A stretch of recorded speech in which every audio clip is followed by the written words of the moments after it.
The whole eco-friendly things. I know for your wedding we used a lot of like locally grown flowers, and I think we had some produce in there and stuff. So if you could just talk about why that's important to you. Yeah, so primarily there were two things that were really important to me for the flowers for our wedding.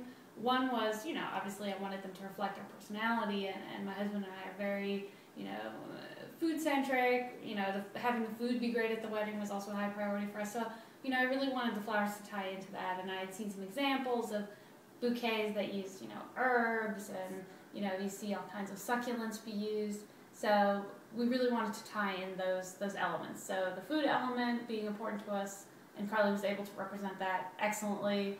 Although we did get some comments about people who thought it was slightly odd that there was a kiwi in one of the bouquets, but I thought it was fantastic.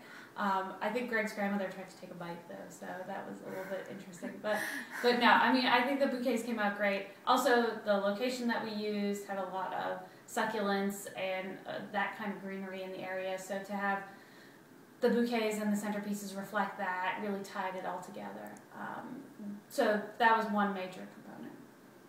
The other major component was being able to use local and sustainable flowers, because it sort of ties into the food concept as well, but you know, I really wanted my flowers to be ethical and local and in season if possible, so that I could be happy that, you know, every part of my wedding, you know, wasn't, you know, there would be no shadow lingering over any part of the wedding that they came from a bad place where people weren't being treated well, or, you know, had to be flown in with all those extra, you know, carbon footprints that I didn't want. So I knew as soon as I talked to Carly, she knew right away that why that was important to me, and it wasn't a problem, and, you know, it wasn't weird, it was totally fine, and so I was happy to have that be part of it as well.